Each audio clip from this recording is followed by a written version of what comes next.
उस सपने को पूरा करें। बहुत आगे बढ़ना है। जीवन की हर आवश्यकता हमारे देश में सब कुछ उपलब्ध है, नहीं है। आज भारत दुनिया का बड़ा मैन्युफैक्चरिंग हब बन रहा है। कई बड़े brand UPI digital payment system से पेमेंट करने के आग्रही हैं। जीवन में मैं उनमें से कुछ पोस्ट को सोशल मीडिया पर शेयर करेंगे।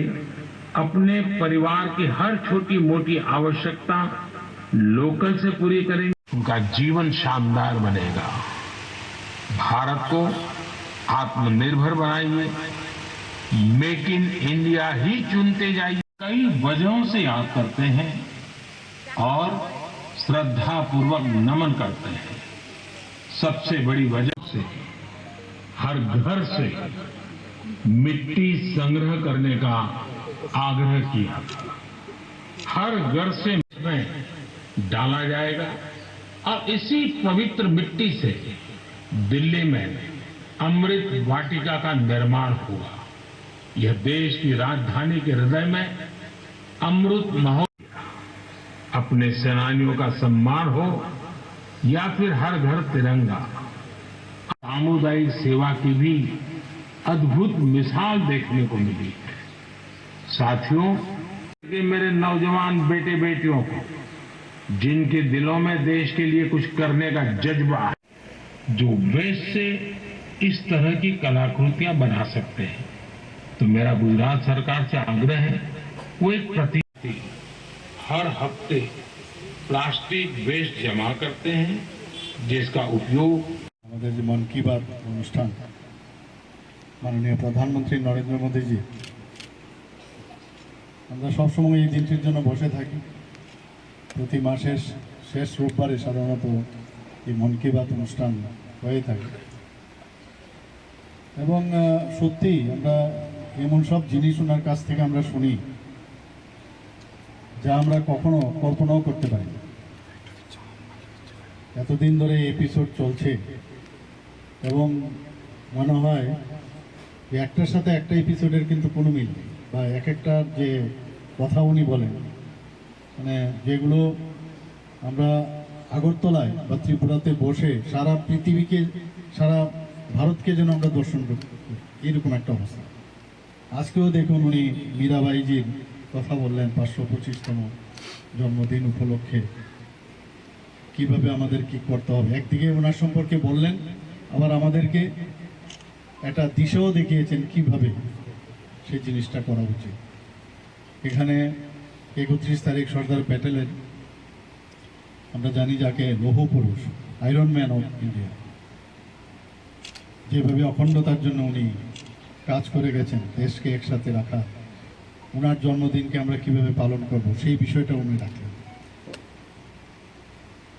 উনি এটাও বললেন ভোকাল ফর লোকাল, বারবার এটার উপর উনি জোর দিয়েছেন যে সেলফ রিলায়েন্স, আত্মনির্ভর ভারত, আত্মনির্ভর ত্রিপুরা, এবং সেই দিশায় আমাদের কিভাবে কাজ করা উচিত, যে লোকাল জিনিসের উপর আমাদের জোর দেওয়া উচিত।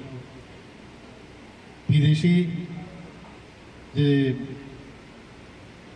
জিনিসপত্র আমরা সাধারণত তার দিকে আমরা আকৃষ্ট হই, তার থেকে যতক্ষণ ধরে আমরা বেরিয়ে না আসতে পারবো, সবসময় আমাদের মনে হয় যে বিদেশি জিনিস কিনলে বোধহয় খুব ভালো হয়।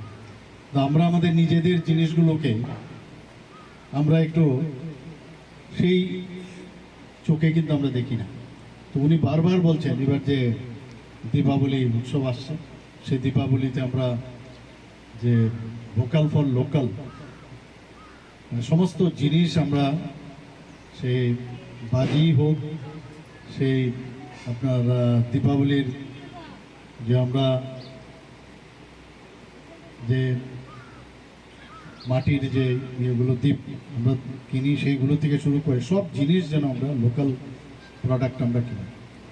উনি এটাও বলেছেন যে পাড়া এশিয়ান যে গেমস, এতগুলো মেডেল যারা দিব্যাঙ্গ, যারা ওর মধ্যে খেলেছেন, তাদের সম্পর্কেও ওনার যে রেসপেক্ট, ওনাদেরকে যে সামনের দিকে এগিয়ে নিয়ে যাওয়া, যারা এই খেলার মধ্যে এখনো যুক্ত নেই তাদেরকে উৎসাহিত করার জন্য সেই বিষয়টাও এখানে রাখলেন। মানে কখনো আমরা ভাবতে পারি না যে এইসব জিনিস নিয়ে একজন আমাদের রাষ্ট্রনেতা, আজকে শুধু ভারতবর্ষের প্রধানমন্ত্রী না, সারা পৃথিবীর মধ্যে যিনি শ্রেষ্ঠত্বের দাবিদার বলা যেতে পারে এবং ওনাকে মানা হয় যে এখন সারা পৃথিবীকে উনি মার্গদর্শন করান, সেই সব জিনিস উনি আমাদের সামনে রাখেন। আমরা অনেক কিছু এখান থেকে আমরা শেখার আছে। আমরা বিভিন্ন যেসব সংস্কৃতির মাধ্যমে উনি একটা উদাহরণ দিয়ে বলেছেন যে সংস্কৃতির মাধ্যমেও, লিটারেচারের মাধ্যমেও, সাহিত্যের মাধ্যমেও সারা ভারতবর্ষকে একসাথে এক সূত্রে গেঁথে রাখার যে প্রয়াস কয়েকজন লোকের উনি উদাহরণ এখানে রেখেছেন। তো এইগুলো আমাদের অনেক কিছু জানার, এবং আজকে আমরা সমৃদ্ধ হলাম। প্রতি মাসে আমরা ওনার এই মন কি বাতে আমরা সমৃদ্ধ হই। এতে করে একটা যে দেশাত্মবোধের ভাবনা, সেটা কিন্তু বারবার উনি আমাদের এই মন কি বাতের মধ্যে নিয়ে আসছেন।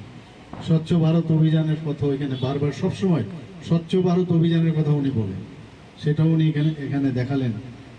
কিভাবে মানে স্কুলের ছোট ছোট ছেলে মেয়েরা এই যেগুলো একদম নষ্ট হয়ে গেছে, যেগুলো আমাদের যে প্লাস্টিকের বোতল, তাকে একসাথে জড়ো করে আমাদের যে পরিবেশকে অক্ষুণ্ণ রাখার জন্য সেই কথা উনি এখানে বলেছেন। আমরা এখানে আগরতলাতেও আমরা দেখেছি, ত্রিপুরাতেও আমরা এই কাজটা, আমাদের অনেক যারা এই কাজে যুক্ত আছে, যে বিভিন্ন যেসব স্ক্র্যাপস ফেলে দেয় যেসব জিনিস, সেগুলোকে একটা করে বিভিন্ন মূর্তি তৈরি করা, সেইগুলো এখানে উনি দেখেছেন। তো অদ্ভুত আজকে আমরা ওনার এই মন কি বাত থেকে আমরা জানলাম। এখানে আমাদের সাথে আপনাদের মাননীয় বিধায়িকা আমাদের সাথে উপস্থিত আছেন, সবার জনপ্রিয় বিধায়িকা এখানে আমাদের সাথে আছেন, মীনা সরকার মহোদয়া, আমাদের রতনবাবু এখানে উপস্থিত আছেন, রতন ঘোষ মহোদয় আমাদের ত্রিপুরা প্রদেশ বিজেপির মাননীয় সেক্রেটারি, এবং গোমতী মিল্ক ইউনিয়নের চেয়ারম্যান, এবং আমাদের সাথে কেশববাবু আছেন, আপনাদের এই মণ্ডলের প্রেসিডেন্ট, এবং আমরা সবাই এখানে অন্যান্য যারা কার্যকর্তারা আছেন সবাই মিলে, জেনারেল মানুষও আছেন এখানে, আমাদের মানে শুধু পার্টির না, সবাই এখানে এসেছেন। আমি মিডিয়া বন্ধুদের মাধ্যমে আমি এটাই বলবো যে প্রধানমন্ত্রীজি আমাদের সবসময় যেভাবে মার্গদর্শন করান, এবং তাতে করে দেশ এখন এক শক্তিশালী দেশ এখন গড়ে উঠেছে, এবং আমরাও ত্রিপুরাবাসী সবাই মিলে এক ত্রিপুরা শ্রেষ্ঠ ত্রিপুরার যে স্লোগান আমরা দিয়েছি, এক ভারত শ্রেষ্ঠ ভারত গড়ার যে মাননীয় প্রধানমন্ত্রী দিয়েছে, সেটা আগামী দিনের দিনে সেটা শক্তিশালী হচ্ছে। এখানে যারা মা ও বোনেরা উপস্থিত আছেন, আমরা সবাই জানি যে ওনাদের যতক্ষণ ধরে শক্তিশালী না হবে বা করতে পারবো, ততদিন ধরে সমাজ শক্তিশালী হবে। সবাইকে অসংখ্য ধন্যবাদ। নমস্কার। জয় হিন্দ।